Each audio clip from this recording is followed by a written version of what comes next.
Welcome to it's my world. இன்றைக்கி நம்ம சுரைக்காய் பொரியல் பார்க்க போகிறோம்.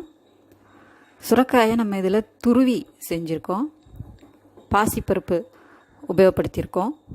வாங்க பார்க்கலாம். இது குழந்தைங்க நல்லா விரும்பி சாப்பிட்ற மாதிரி இருக்கும். முட்டைகோஸ் பொரியல் மாதிரியே தோணும். ஒரு நீளமான சுரைக்காயில் பாதி அளவு வெட்டி எடுத்துருக்கிறேன். பாசி பருப்பு 2 டேபிள் ஸ்பூன் ஊற போட்டிருக்கிறேன். ஒரு 10 நிமிஷமாவது ஊறணும். தேங்காய் துருவல் 1 டேபிள் ஸ்பூன், பச்சை மிளகாய் 4 சின்னதாக இருக்கிறனால, சீரகம் கடுகு இருந்தால் அதையும் சேர்த்துக்கலாம். கருவேப்பிலை தாளிக்கிறதுக்கு, இஞ்சி 1 துண்டு, பெரிய வெங்காயம் 1 துண்டு. இஞ்சியை நம்ம துருவி வச்சுக்கணும். இப்போ இதை மாதிரி தோல் உரிச்சாச்சு. இதை நடுவில் உள்ள விதைகளை நீக்கிக்கணும். இதை மாதிரி விதையெல்லாம் எடுத்துட்டு இருக்கக்கூடிய பகுதியை ஓரளவு பெரிய பெரிய துண்டுகளாக வெட்டிக்கிட்டு இந்த மாதிரி துண்டுகளாக வெட்டிக்கிட்டு ஃபுட் ப்ராசஸரில் போட்டு நான் துருவ போகிறேன். நீங்கள் துருவல் இருந்தால் துருவலில் துருவலாம். ஸோ இந்த மாதிரி ஃபுட் ப்ராசஸரில் இந்த மாதிரி அமைப்பில் இருக்கக்கூடிய அந்த ஹோல்ஸ் இருக்கக்கூடிய சீவலில் சீவ போகிறேன். வாங்க அதை பார்க்கலாம். இது இனால்சா ஃபுட் ப்ராசஸர். இது நல்லா தான் இருக்குது, உபயோகப்படுத்துறதுக்கு ஹேண்டியாக இருக்குது, வசதியாக இருக்குது. இதனுடைய லிங்க் நான் டிஸ்கிரிப்ஷன் பாக்ஸில் கொடுக்குறேன். நான் வாங்கினது அமேசானில். டிஸ்கிரிப்ஷன் பாக்ஸில் பார்த்துக்கோங்க. இப்போ இதில் அந்த பிளேடை வச்சாச்சு இல்லையா, அதில் மூடியை வச்சு மூடிக்கிறோம். இப்போ அந்த சைடில் இருக்கிற அந்த ஹோல் வழியாக நம்ம அந்த பீசஸை போட்டுட்டு ப்ரெஸ் பண்ணி துருவுறதுக்காக ஒன்று கொடுத்துருக்காங்க. அடியில் அதில் நல்லா டாட்டாக இருக்கும், உங்களுக்கு ஸ்லிப் ஆகாமல் இருக்கிறதுக்கு. இதை துருவி எடுத்தாச்சு. இது ஈரப்பதத்தோடு தான் இருக்கும், ஆனால் நல்லா ஈவனாக வந்திருக்கும். அதில் இருக்கிற தண்ணியோடு நம்ம வேக வைக்க போகிறோம். அதை புளிஞ்சோ வச்சோ எடுத்துட வேண்டாம். ஸோ இப்போ இதை அப்படியே எடுத்து ஒரு தட்டில் வச்சுக்கிட்டேன். இப்போ ஒரு வாணலியில் 1 டேபிள் ஸ்பூன் எண்ணெய், விருப்பம் இருந்தால் நீங்கள் 2 டேபிள் ஸ்பூன் விட்டுக்கலாம். விட்டு அதில் சீரகம் முதல்ல தாளிக்க போகுது. நீங்கள் கடுகு கருவேப்பிலையும் தாளிச்சிக்கலாம். நான் இதில் சீரகம் போட்டு தாளிக்கிறேன், உங்கள் விருப்பம்தான். ஸோ இதுக்கப்புறம் இஞ்சியை துருவி வச்சுருக்குறோம். துருவின இஞ்சியை நம்ம போட போகிறோம். இப்போ பச்சை மிளகா போட்டாச்சு. அடுத்து துருவின இஞ்சி, அதையும் போட்டு லேசாக வதக்கிட்டு வெங்காயத்தையும் சேர்த்துக்க வேண்டியதான். வெங்காயம் சேர்த்து வெங்காயம் வதக்கும் போதே நம்ம உப்பு சேர்க்கணுனாலும் சேர்த்துக்கலாம். ரொம்ப ப்ரௌன் நிறம் வராத வரைக்கும் பார்த்துக்கணும். ப்ரௌன் நிறமாக வந்துருச்சுன்னா பொரியல் பார்க்குறதுக்கு நல்லா இருக்காது.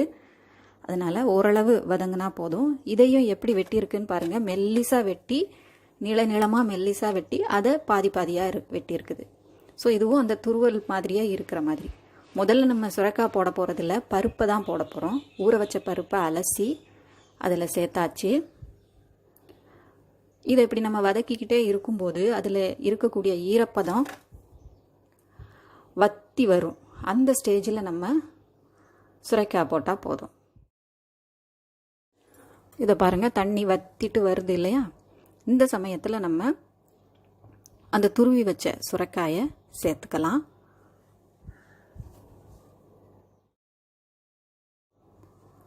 அதை சேர்த்து நல்லா அந்த பருப்பும் அதுவும் மிக்ஸ் ஆகிற மாதிரி நல்லா கலந்து விட்டுக்கோங்க. அந்த நம்ம துருவி வச்சுருந்த தட்டில் இருக்கக்கூடிய தண்ணி, அப்புறம் லேசாக ஒட்டிகிட்டு இருந்தது, அதை ஒரு 1/4 டம்ளர் அல்லது 1/2 டம்ளர், தண்ணி கூடுறதுனால ஒன்றும் பிரச்சனை இல்லை, பருப்பு இருக்கிறதுனால அது பேலன்ஸ் பண்ணிடும். ஸோ லேசாக ஒரு 1/4 டீஸ்பூன் மஞ்சள் மட்டும் போட்டுக்கிறேன். ரொம்ப மஞ்சள் போட வேண்டாம். மஞ்சள் சேர்த்துக்கிறது நல்லது, அதுவும் இந்த நேரத்தில் அப்படிங்கிறதுனால சேர்த்துருக்குது.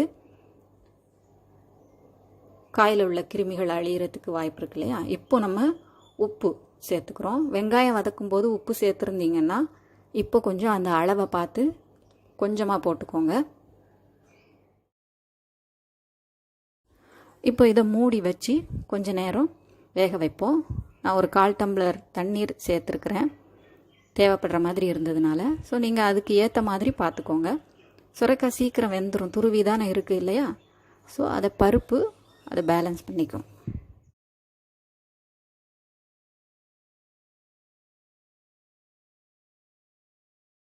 நல்லா புரட்டி எடுத்து லேசாக தண்ணி இருக்கும்போது தேங்காயை சேர்த்துப்போம். அந்த தண்ணி வற்றுறதுக்கும் தேங்காய் அதில் வேகிறதுக்கும் சரியாக இருக்கும். ரொம்ப வேக வைக்க வேண்டிய அவசியம் இல்லை. ஸோ இதெல்லாம் மொத்தமாக வற்றி வந்த பிறகு ஆஃப் பண்ணி வச்ச பிறகு ஆறுன ஸ்டேஜில் ஓரளவு உதிரியாக வந்துடும். இப்போது புதினா வீட்டில் உள்ளது, மல்லி கடையில் வாங்கினது தான். மல்லி புதினாவை பொடிசாக வெட்டி இதில் சேர்த்துருக்குறேன். ஸோ இது நல்லாயிருக்கும், முட்டைக்கோஸ் பொரியல் மாதிரி நல்லா டேஸ்ட்டாக இருக்கும். சுரைக்காய்னு சொன்னால் தான் தெரியும், செஞ்சு பாருங்கள். அவ்வளோதான், ரெடி ஆயிடுச்சு. மூடி வச்சு அடுப்பை ஆஃப் பண்ணிட வேண்டிதான். சுட சுட சுரைக்காய் பொரியல் தயாராகிடுச்சு. செஞ்சு பார்த்து சாப்பிட்டு பார்த்து உங்கள் கமெண்ட் சொல்லுங்கள். பிடிச்சிருந்தா லைக் பண்ணுங்கள், ஷேர் பண்ணுங்கள், சப்ஸ்கிரைப் பண்ணுங்கள். சப்ஸ்கிரைப் பண்ண எல்லாருக்கும் ரொம்ப நன்றி. நன்றி, வணக்கம், டேக் கேர்.